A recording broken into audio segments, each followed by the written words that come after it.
Hello, and welcome to tonight's virtual Commonwealth Club of California program. My name is Lauren Sanders, and I am happy to be moderating today's program. I've got here my dictionary, I've got my Google, I got my water, I got my blotting cloth in case we all break out into a sweat based on what Dr. Dyson will be sharing with us. It is my absolute pleasure to introduce to you this evening Dr., Professor, and Minister Michael Eric Dyson, Distinguished University Professor, I should say, of African American and Diaspora Studies, College of Arts and Science, and of Ethics and Society, Divinity School, and NEH Centennial Chair at Vanderbilt University, and author for the 24th time with his new book, Entertaining Race, Performing Blackness in America. For more than 30 years, Dr. Dyson has played a prominent role in the nation as a public intellectual, university professor, cultural critic, social activist, and ordained Baptist minister. Now, in this latest installation, Entertaining Race, Performing Blackness in America, he dives into how Black people were forced to entertain white people during enslavement, have been forced to entertain the idea of race from the start, and must find entertaining ways to make race an object of national conversation. We'll be discussing a lot in this next hour, and I want to ask Dr. Dyson's questions. I want to put questions to him from you. So if you are watching along with us, please put your questions in the text chat on YouTube, and we'll be getting to those questions for you later in the program. It is thrilling to be here with you, talking with you, Dr. Dyson. There's a real appreciation, really from my heart, for your written and oral record of the Black experience and for your efforts to really quantify and capture the experiences, thoughts, viewpoints, hearts of Black people for the purpose of moving us closer to justice and equality. Hats off to you. Detroit style. I just got to start it out with a little Detroit style. well, I'm so happy, Ms. Sanders. She's being very modest. She's one of the most remarkable broadcast professionals and media professionals, and even more broader than that, is an entrepreneur and an engaged citizen. So I'm deeply and profoundly grateful to you for taking the time out of your incredibly busy schedule. Plus, you're a mama of three wonderful boys. I believe that's right. And you are doing an extraordinary job. So we are so honored and grateful to have you here tonight. Well, the connection is here, and I'm so pleased. So let's just start things off because people will likely be logging on and viewing from all around. Let's just lay just a little bit of groundwork about you and your inspiration for this body, really, this life's work of written as well as oratorical work that you've laid before our feet and in our echo speakers. Everybody who's saying, Alexa, play the next page. You're entertaining as we talk about entertaining. Yeah, well, I have been obsessed with trying to be as clear as possible about the conditions and circumstances that people of color face, Black people in particular, face in this country, and what the barriers and obstacles are that prevent our flourishing, and what roads and paths we can pursue in order to realize our noble ambitions, to not only realize our progress as a people, but to make this country a better place at the same time.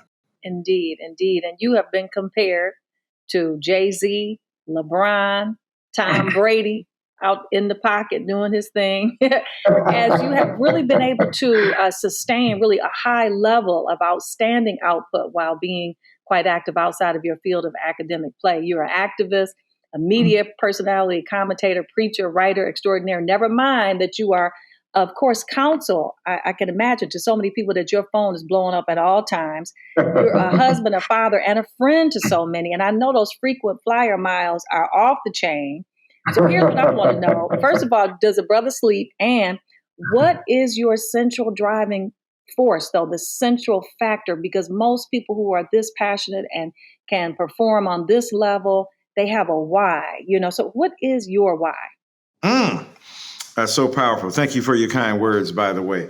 Yeah, when I got a PhD, I had already been a teen father, hustled on the streets, lived in Detroit on welfare, worked at my father's alma mater, the Kelsey Hayes Wheel Brake and Drum Company, and did a bunch of odd jobs. So by the time I went to college at 21, I knew I was serious about getting my education. And when I went to graduate school, I didn't go to graduate school to impress some other people and to impress other scholars, like as some of us may do, or to write primarily for them. I wanted to write for the people, to raise high the bloodstained banner of truth and the quest for democracy and justice for our people. And so I was clear on that.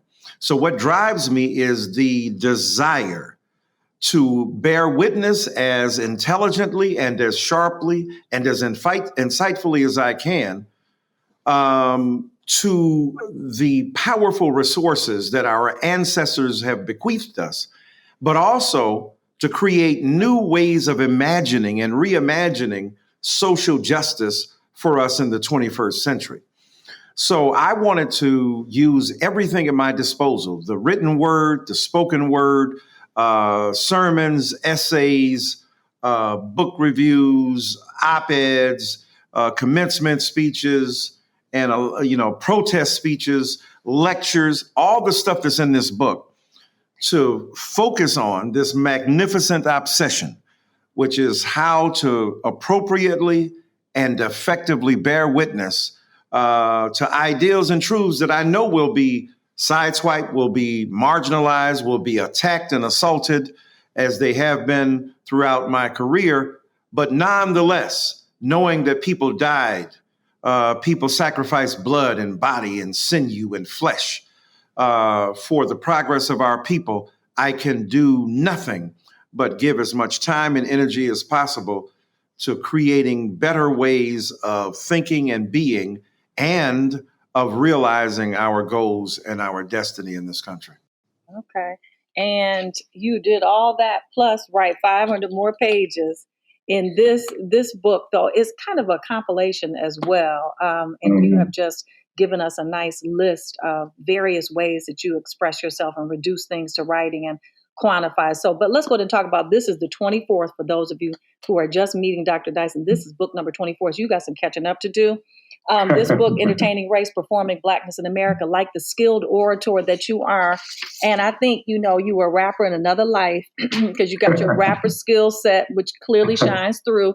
So I see that double entendre, clearly speaking to Black people as entertainers, which in and of itself comes with a mighty list of conflictual dynamics of pride and trepidation. And then it's Black people as entertainment, as I want to say, managers of sorts, having to manage the notion and realities of race, the dynamic of race, which plays out very often as a burdensome, I like to say, duality, that role playing, the code switching that Black people are called to do, right? We've got to kind of perform that. So how would you speak to the meaning of the title? Yes, ma'am. No, that's brilliantly laid out by you. And, those double entendres, those triple entendres, heck, those quadruple entendres.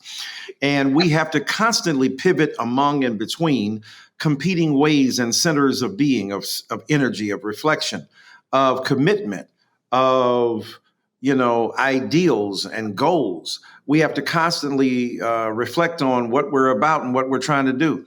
And we're constantly translating, who we are. Yes, performing at many levels. Shakespeare said, all the world's a stage and we're all players on it. Well, that's true, too. But it also means that Blackness is constantly being performed, and not just by Beyonce and Jay-Z and Louis Armstrong and Ella Fitzgerald and the great Aretha Franklin. It's being performed by ordinary, everyday Black people in both the exceptional realm that I just named on stage, but also in life, in corporate America, at their jobs, in places and spaces where they're asked about their hair or their clothing or their choice of vocation and or mates. So there's a constant, relentless interrogation of Blackness being executed, prosecuted by ordinary citizens and by the powers that be. And so we are constantly giving account of ourselves in the performative character. And I know for young people, performative means something like you fake it, like performative allyship. You're just presenting in public a performance of something that you deny the legitimacy of. But see, I think performance has a much more profound impact, and we perform in edifying and uplifting ways, not just in fake and in authentic ways. Martin Luther King Jr. was performing when he found a way to bring the barbarism of Bull Connor, the commissioner of public safety, the sheriff in Birmingham, to the stage that King would construct of social activism and resistance. So when he unleashed, that is, he being Bull Connor, the fire hoses and the police dogs upon the flesh of Black men and women and children, the bicuspids and incisors of police dogs ripping into their flesh or nipping at them, or the water hoses washing them against the wall. Martin Luther King Jr. Was really recruiting Bull Connor to participate in a pageantry of Black social redemption by forcing America during its dinner time, while it's watching the evening news, looking at Walter Cronkite to see what's on the concrete. And it's Black bodies and faces and places and children being manhandled and mistreated. That was a performance of sorts. When John Lewis is on the bridge trying to get to the other side, trying to get across that Edmund Pettus Bridge and to argue for Black voting, that is performance. Ella Baker, Joanne Robinson, Fannie Lou Hamer, Septima Clark, Diane Nash, and on and on and on. So I think that performance has a redemptive character within Black America, and not just in the famous people and the exceptional people, but the ordinary, everyday people. Black Lives Matter is a performance. Naomi Osaka is performing on the tennis court, but when she refuses to perform in deference to her own mental health, that's a greater performance of Black self-care in an era when Black people are demanded to perform. And going back to the time when that slave girl that I began the book with was hung upside down by her one ankle with a lawn cloth barely covering her midriff, beat to death at 15 because she refused to perform. That's the struggle we've been having from the very beginning. And Black people are constantly, relentlessly negotiating that demand with the performance of our profound intelligence and humanity. Right. It made me think right away when I read the title, and just you always want to thread this through your personal experience.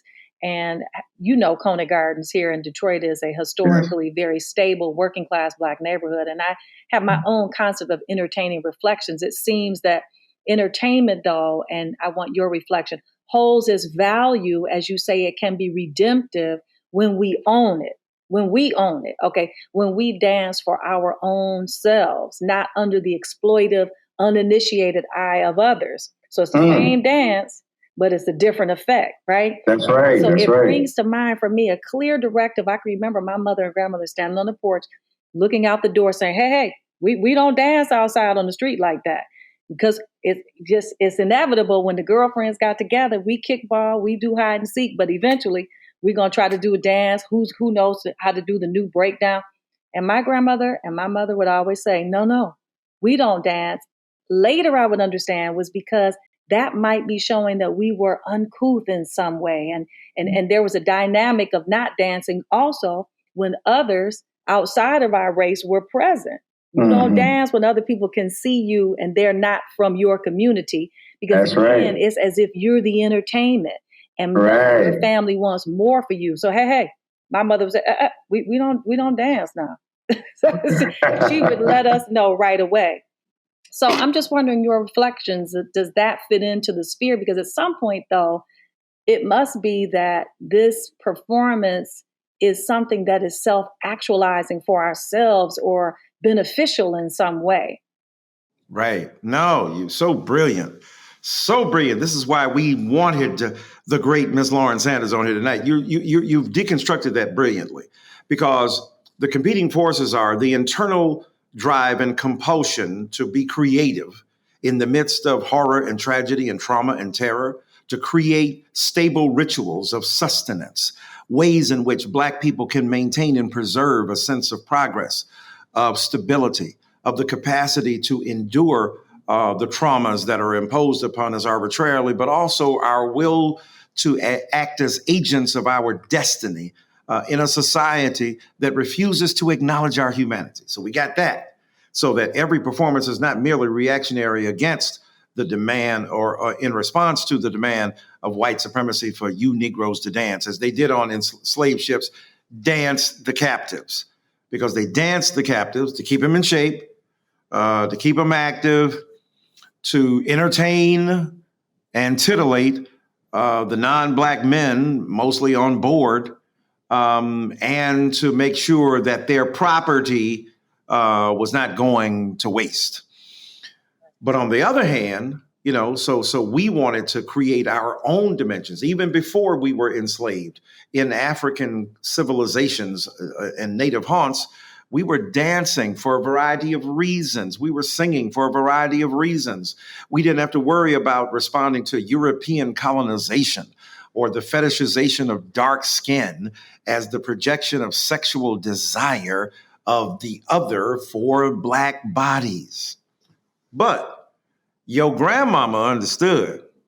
No. We ain't gonna be out here performing no blackface and no minstrel and putting on no performance that white folk think that's all the Negroes do.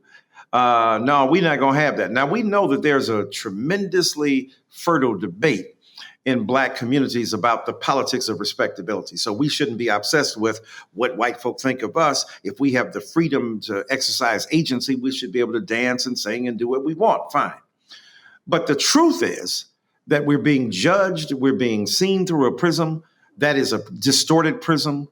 And at the same time, here we are engaged in practices that are being narrowly, construed by the dominant culture, and sing us a song, dance for us, perform for us, Negroes, in response to, what has genetically been encoded in the collective unconscious of white folk.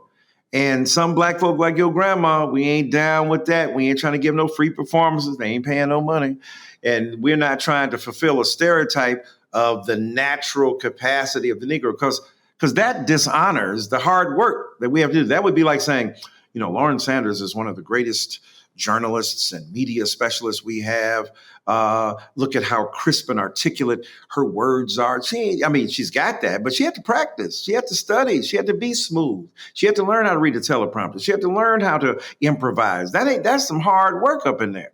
And the ethics of journalism and deconstructing mythologies of objectivity and neutrality. That's hard work. So don't dishonor Black performance by saying every Negro can dance, because for every Black person that can, we know 20 that can't, right? And for everyone that can do sports, we know 50 who can't. So let's not deny the legitimacy of our genius and what we manifest on fields of play or on stages of performance by just suggesting that, that's such a natural thing that Black people do. No, it ain't. Now, we got good at what we were demanded to do. Hortense Spillers, the great feminist critic, says, and cultural critic, look, that's what the reason they didn't ask us to parse the language of modernist poetry. They didn't ask us to deconstruct Nietzsche. They asked us to dance and perform and do physical stuff with our bodies. So we got good at what the demands were because we're trying to survive. So it was out of that culture, plus whatever, quote, natural instincts we had toward performativity to account for the practices of Black folk at any particular moment, culturally and artistically. Well, let's talk again about some more specifics here, because I tell you one thing that really struck me was the depth and breadth and the scope. I mean, this book, folks who are watching, listening, this book will take you on an enjoyable, analytical journey, like a snapshot of so many parts of America and with the Black folks in it. It's truly remarkable in the range of topics that you take on. Music. I mean, if I go through this list, music, photography, plays, films, religious essays, sermons, eulogies. You talk about basketball, politics, cultural criticism, lectures, speeches, dialogues, debates, public addresses, protest speeches, op-eds, commencement addresses, and so much more. I mean, that right there is amazing to have that range and to be able to speak with a level of depth and analytical thought. So from what would you say you derive your ability really to shape critical analysis really on such a wide range? Specifically in this book, you go from King to Kobe. Beyonce to Amiri Baraka, from August Wilson to George Floyd. I mean, like I said earlier, do you sleep? Bless you for that. And thank you for reading so thoroughly and understanding the scope, the design, the progress of thought, the evolution of consciousness that hopefully is betokened in this book. Because look, I'm old school Black intellectual. I'm old school intellectual. I'm old school American scholar. I'm interested in a set of questions, and they take me across a number of axes, of genres, of fields of study. Anthropology, ethnography is a subsection. Sociology of knowledge, metaphysics, philosophical thought, and so on. So I'm just trying to figure out questions. What's true? What's fact? What's real? What's possible? What can we do? How can we engage? What do we talk about when we talk about Blackness? What is American democracy? So I have to study political theory. I give commencement addresses. I give lectures. I give orations. I give protest speeches. I study widely and broadly scientific discourse, the rigors of the social sciences, and so on and so forth, because I am curious about the way the world operates and trying to figure out how we continue to negotiate and engage our ideas as human beings, and how we apply that to the worlds in which we live. So yeah, I'm interested in Kobe. I'm interested in Barack. I'm interested in basketball. I'm interested in football, sport. I'm interested in a whole range of ideas that constitute the performance field of Blackness, and as broad a variety of insight as can be marshaled in order to understand this undeniably complex phenomenon we call Blackness. Okay. Well, I think that when we have such an expert as yourself here, we should take the opportunity to tap into your depth, your reservoir of information. And there's a popular hot topic right now circulating. And race and entertaining race is certainly a polarizing topic right away. But we need look no further than the well-crafted alarm bells that are being set off about critical race theory. Right. So you include in this book a keynote address you gave at Howard University's Law School on critical race theory way before it was popular, to talk about openly, way before it was controversial. And it looks like this will be gaining steam as a topic that will be building in momentum on the campaign trail, a strategic hot button issue. It is worth talking about right here. So first, let us define for everyone who has no real concept, or they are getting their concepts from fly-by-night, television shows and sound bites. Let's talk about, let's define critical race theory. Just help us understand, and how is it being misinterpreted? Yes, ma'am. Well, no, it's a great point you're making. There were some Jewish intellectuals in Germany, part of the Frankfurt School, right? They came to be known as the Frankfurt School, like University of Chicago, sociologists, Robert Park and others, the Chicago School, because it was at the University of Chicago in the city of Chicago. Frankfurt in Frankfurt, Germany, at the Frankfurt Institute. So the Frankfurt School. And they had people like Max Horkheimer, Herbert Marcuse. Marcuse and others immigrated from Germany to America and other places because they were trying to avoid Hitler's Germany, the rise of fascism and anti-Semitism. Many of these scholars, these Jewish scholars, went to teach at historically Black colleges and universities. And isn't it interesting? And other universities where Black students had access to them. Herbert Marcuse was the professor at, I think it was University of California, San Diego, or one of those institutions in California, of Angela Davis. So Frankfurt School, Herbert Marcuse, Angela Davis, Frankfurt School, critical theory. And as Max Horkheimer said, the word critical in critical theory means coming up with a theory that could deal with a critical analysis. What do you mean by critical? Studying those things that enslave us and therefore liberating us from the impediments that enslave us. That's what he meant by critical. Who's against that? Who's against trying to figure out the elements that enslave us and how we can be emancipated from them? So from critical theory came critical legal studies, and from that, critical race theory.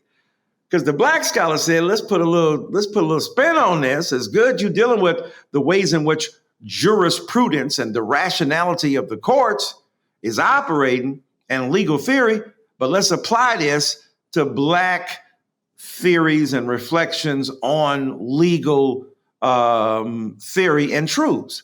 So critical race theory is something for law schools. That's where they founded it. That's where they generated it. Kimberly Crenshaw, Derek Bell, Charles Lawrence, Marie Matsuda, and all this in the 70s and 80s. And so it was a legal theory about how we got to deal with not only individuals, but institutions. Not only sentiments and passions, I hate you, you're black, I don't like you, but also structures and systems. So that even when you got nice people, like I like you black people, but the inequity of a school system is self-perpetuating. It doesn't demand an individual bigot to perpetuate a legacy of inequity because of the structural inequalities that prevail.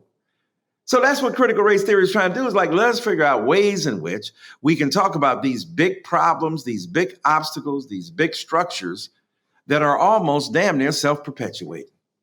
Now, how we go from that to what we mean by critical race theory today, because a young white boy named Christopher Rufo was studying all this anti-racist literature, not for purposes of informing himself, but by looking at how he could attack it. And he found that many of them were referring to critical race theory in their anti-racist literature. It's not that they were bound by that or united by that or even unified by that. So he said, this is going to be a good thing to galvanize the right wing and to spook white parents to believe that their children are being taught to hate them or hate themselves and the like. So to end all this by saying, critical race theory is a way of understanding legally how society is not simply motivated by individual bigots, but by institutional and structural forces that have to be grappled with. And this notion that critical race theory is going to destroy white kids and is being taught in high school, it ain't being taught in all law schools.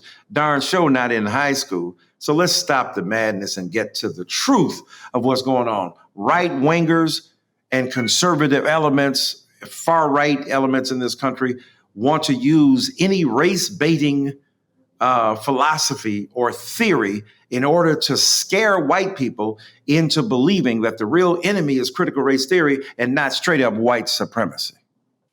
Absolutely. Well, thank you. That was very thorough. And I did, in reading your book, get that understanding. And Derek Bell, I was first exposed to that Harvard law professor when I was at University of Michigan.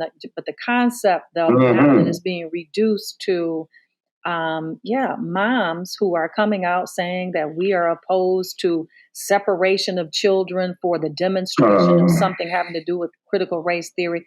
But in fact, I just had to apply common sense and say, if we're teaching a theory, is this not the teacher's misstep in that they have decided to adopt a misguided approach? I mean, did somebody give you a template of material and say, this is the way that we teach it? Or was that you with a harebrained approach that's causing the trauma? And though the concept of trauma, because I've seen, and everyone else probably, and you're hearing what the objections are, is that the white children are being made to feel guilty and that this is traumatizing. But what I'm hearing is it could be an opportunity for development of empathy and understanding. So in fact, maybe when you are forced into some emotional reaction, maybe we're building a new generation of people who care.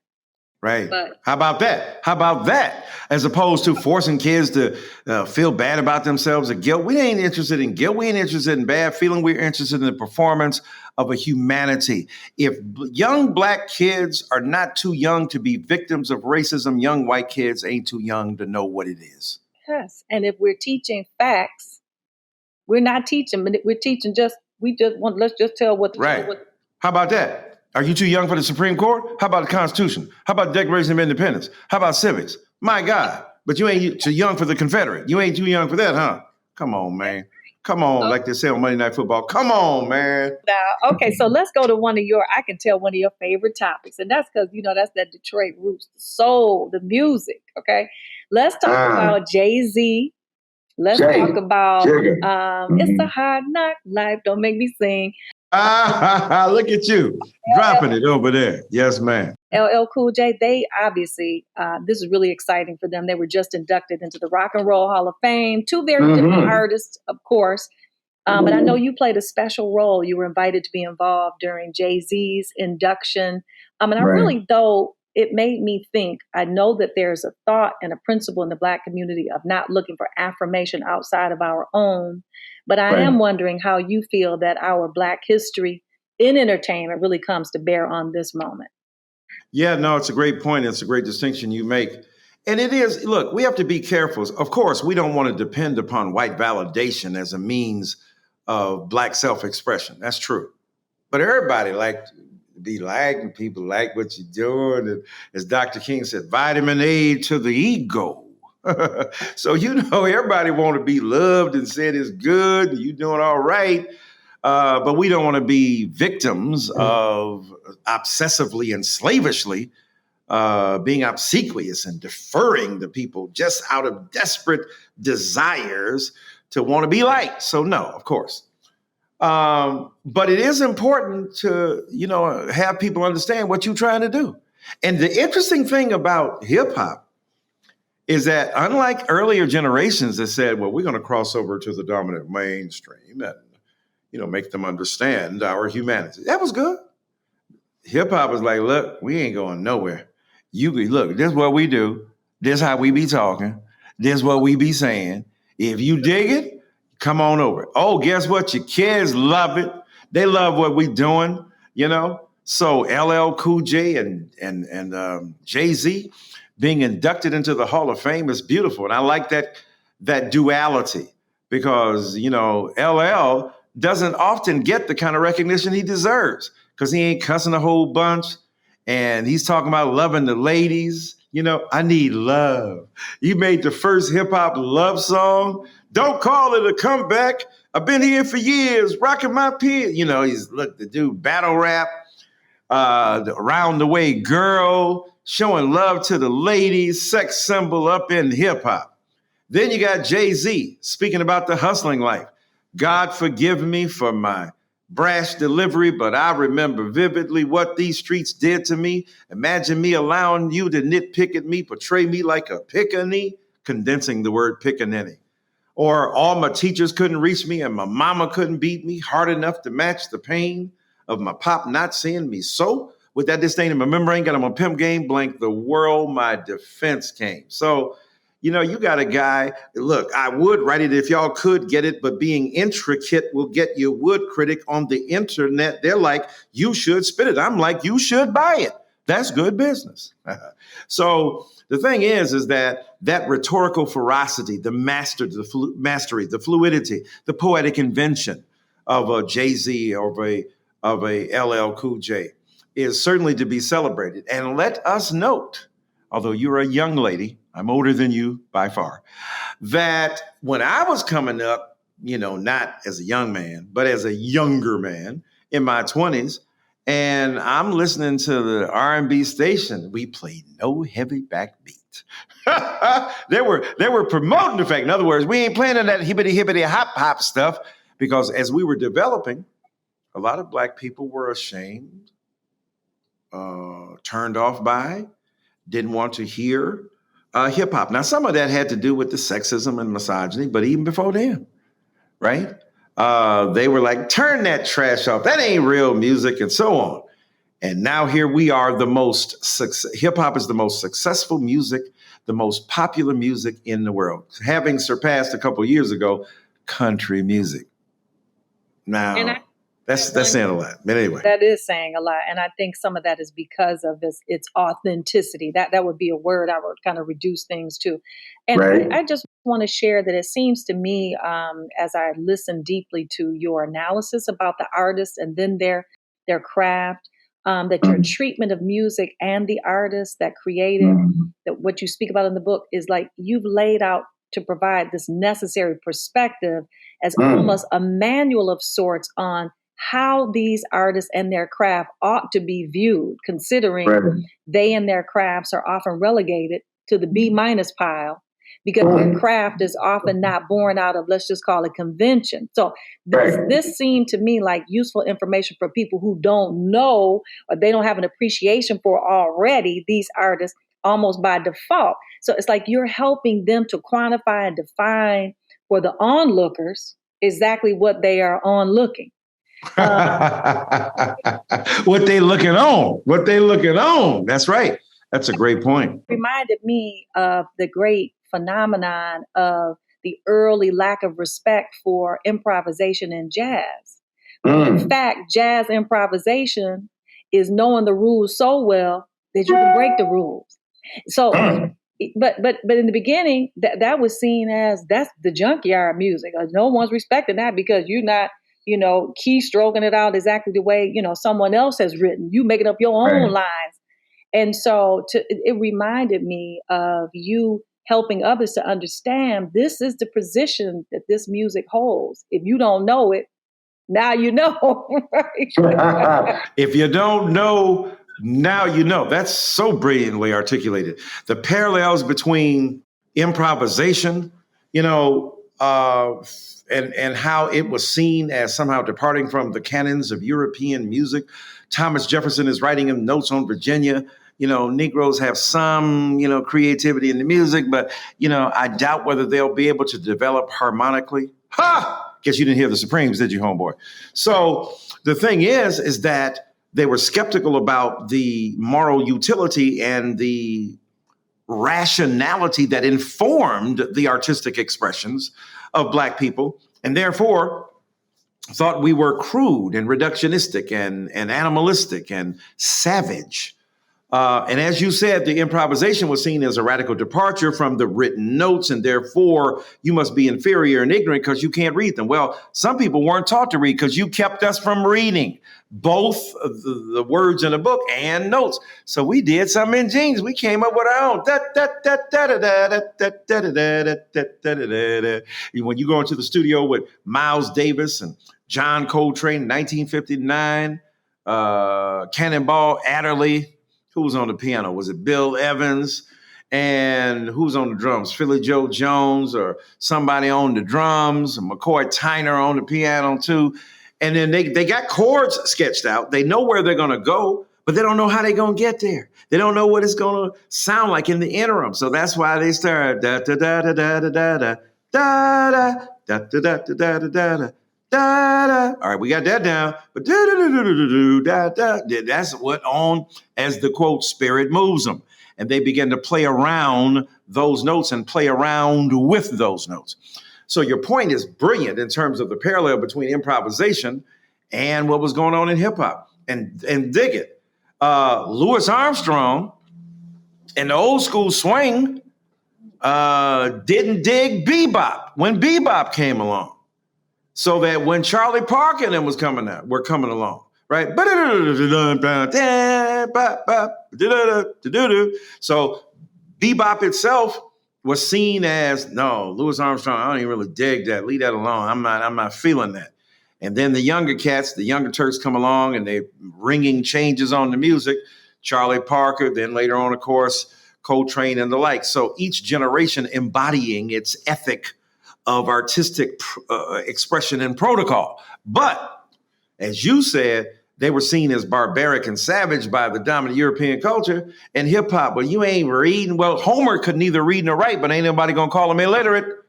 Ain't nobody going to call the Iliad a work that's jacked up. Ain't nobody going to call one of the great works of oral artistry in the Western world the mark of savage sensibility or inferior intelligence. So Jay-Z doesn't even write it down, not even writing it down, Bin Laden been happening in Manhattan. Back then, the police was Al Qaeda to black men. What?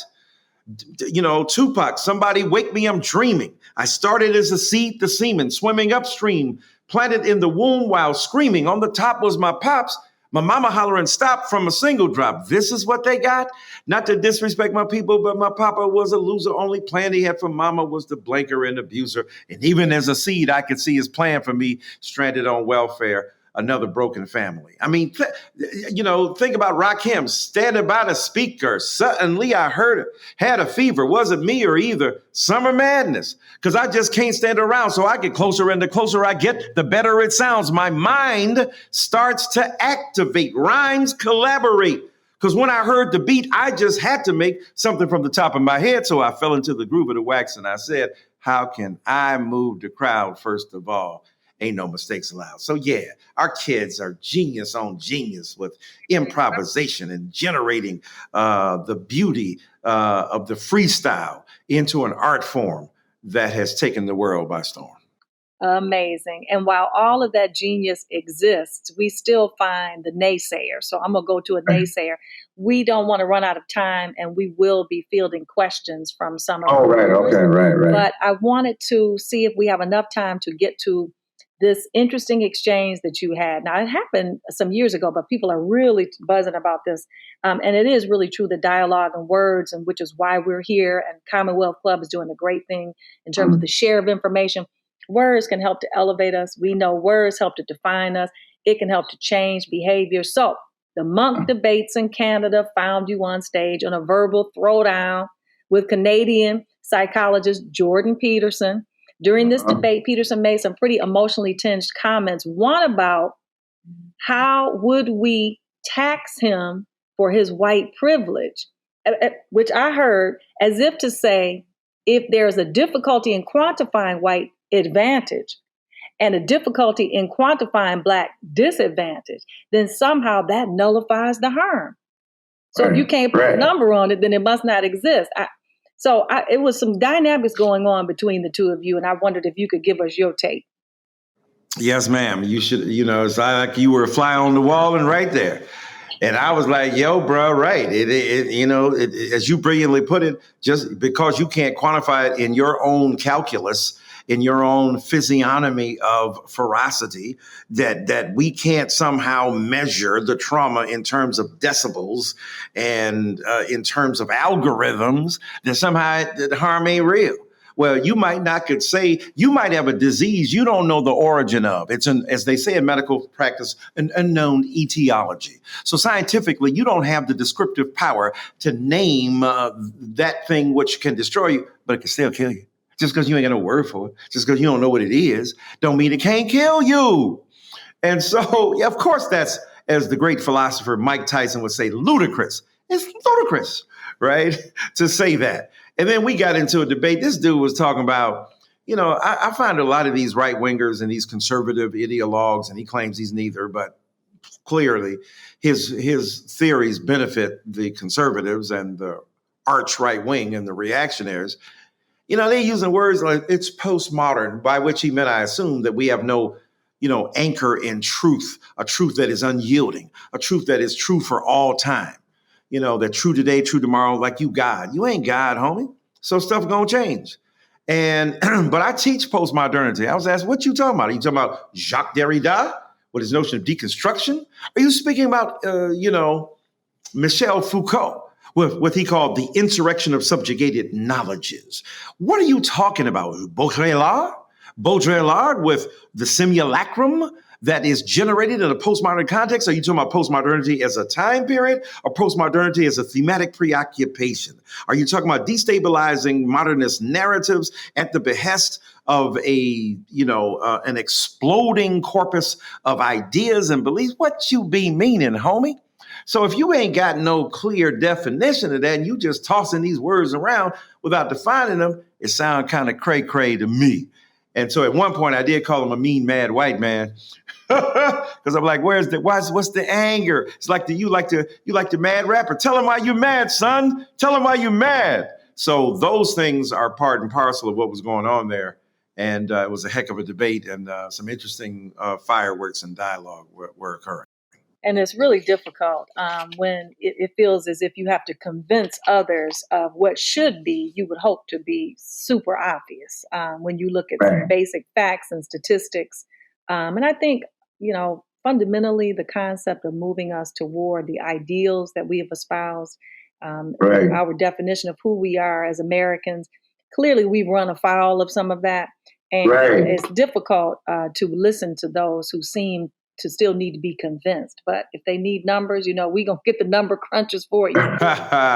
Right. No, you're right. I mean, and we have a few questions, Dr. Dyson, and I want to. Okay, I just want to say, like when the Bible says, "Those who come to God must believe God is," because if you already, don't believe, then you're not going to have a certain predisposition to actually believe. Now, those who are agnostic or atheists have a right to say that's bull crap. I don't believe that. But at least understand that you got to invest in the process of belief itself in order for it to become meaningful. But anyway, let's tackle some of those questions, man. Some of those, some of that analysis that you went through, that was a chapter that I would tell you, ladies and gentlemen, be ready. And some other things, that whole chapter. Thank you. You read it tight now. You read it tight. I appreciate it. I mean, my head was on fire trying to get through. But okay, let's go to some of the questions that we have here. For our first question, how can we tell the difference, they ask, between profound, performative, against detrimental types of performativity? That's a great question.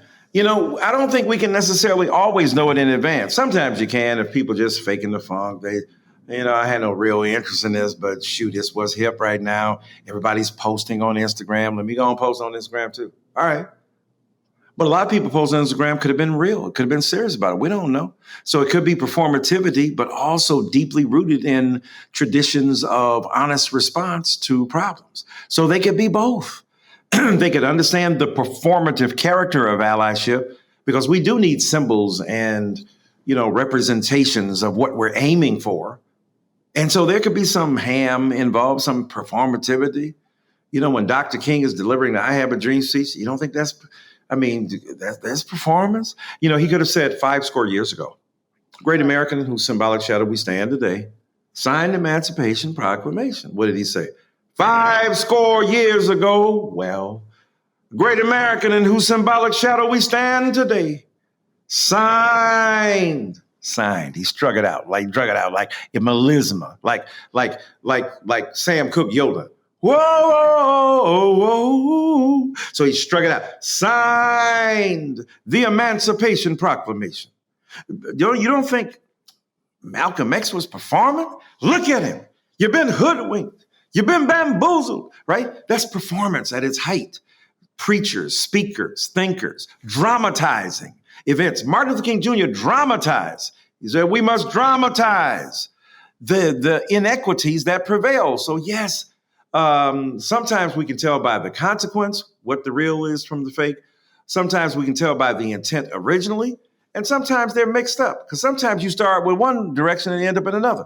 You might see, if you happen to be a heterosexual male and you see a beautiful woman going to church, you follow her to church. Then you get there and find out, oh, Jesus there too? Oh, dang. What a bonus. What a bonus. What a bonus. So don't hold that against me, y'all. So the thing is that there are multiple reasons to motivate a human being, but multiple outcomes as well. Okay. And we have another question that has come in, which asks, which academic disciplines outside of your specializations have been the most influential towards uncovering new insights that might lead, say, to a new book idea? That's a great question. So, probably literary theory, social theory, anthropological stuff, especially, doing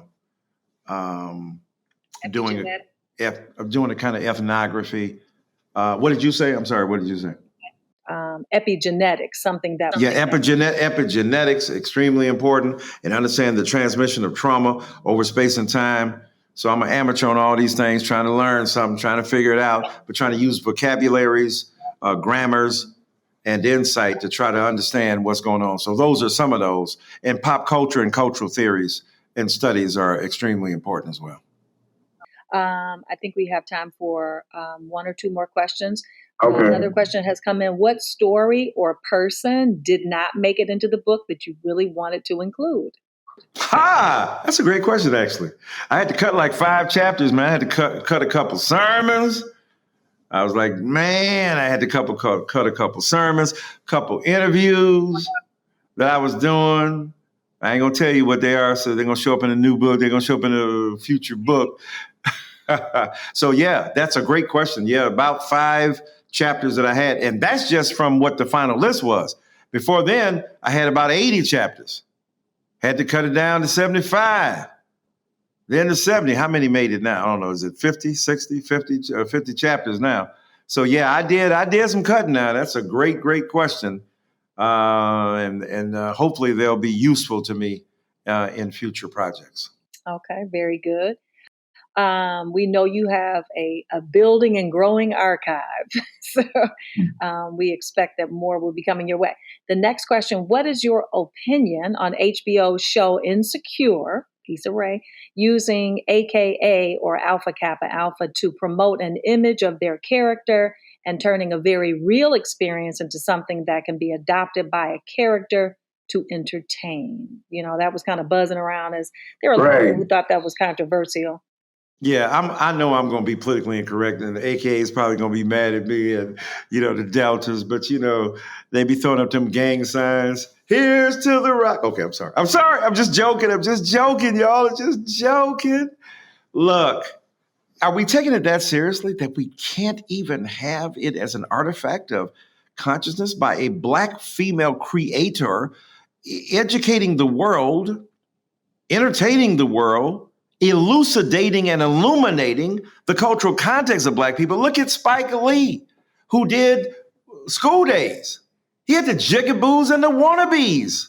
My God, the whole film was built around the rituals of Black public, historically Black colleges and universities. Now, Issa Rae doing a real one is even more realistic, is more provocative, makes people think about what they're doing when they join sororities or fraternities.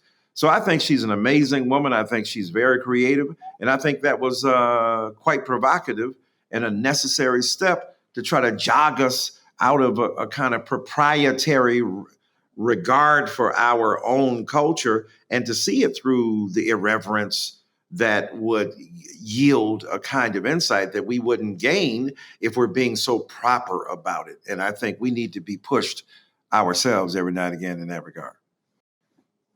We have another question. What are your thoughts about the NBA walkout that followed the shooting of Jacob Blake? Do you think it was effective? Absolutely. I mean, people talking about it. I know some of the players were like, let's just not play at all. Dude, if you ain't playing, they ain't paying attention. You know what I'm saying? Michael Jordan, I'm gonna play. I'm gonna be interested in politics after I'm done. They don't care, bruh. When you ain't chucking that ball and throwing that rock and running that pigskin, they don't care as much. It ain't the same when you're at the height. This is why I got mad respect for LeBron James. While he is playing, he got mad respect for the game. He takes care of his body, 38 years old, 37, 38, whatever. He's about to turn 38, I think, soon in December. All that, and at the same time, dropping mad science, clowning Kyle Rittenhouse for his crocodile tears, speaking up for Colin Kaepernick, talking about, I'm not just going to dribble, shut up and dribble. Right now, Black Lives Matter. I Can't Breathe, raising consciousness, funneling money toward the funding of voter rights campaigns among African American people, right while he is most popular. Mad love and respect to that brother right there. So I think it's extremely important. What they did was valuable and effective. Okay. We have another question. What was your reaction to the defense attorney in the case against the murders of Ahmaud Arbery, saying that he did not want Black pastors in the courtroom? I'm sure you know of that. Do you think it speaks to the way white people view Reverend Al Sharpton? Reverend Jesse Jackson, and others. This speaks of how they, look at black people, no matter if they got a reverend behind their name. You just another, man, don't make me say it. So look, these are respectable men, friends of mine. I got chapters on both of them in the book. So if you want to read about what I think about them, check out the book on Reverend Al Sharpton and on Reverend Jesse Jackson. They are iconic figures, historic, legendary, have done so much for black people in this nation. And now you're going to tell them they can't come to the daggum courtroom? You just trying to tell us the very sight of a black person? Why are you so fragile? You be talking about black people as snowflakes. You talk about black people as weak, as woke, as can't take nothing. And yet the moment something doesn't go your way, you just tripping out all over. And I'm talking about you. If it don't fit you, don't take it. I'm talking about the very narrow consideration of certain white folk who are hypersensitive about these issues and trying to make a literally federal case out of it. It's ludicrous, that argument. They are citizens of the United States of America. They have a right to be present and accounted for. And I hope not only 100 ministers show up on Thursday, I hope 1,000 show up. That's my tribe. That's my fraternity. The black preachers. I've been doing it for over 40 years. So when you talk about them, you talking about me. So show up, brothers and sisters. Let's show them what we do. Well, I think we are just about out of time as we talked this evening. This has been a thrill for me. And I really want to thank you so much for joining the Commonwealth Club. This has just been fascinating. There's so much more we could talk about. I mean, we didn't even get to talk about, 6 Mile and Livernois. Come on, man. White Castle, we ain't talking about, what's going on in the D. Yeah, so yes, ma'am. Next time.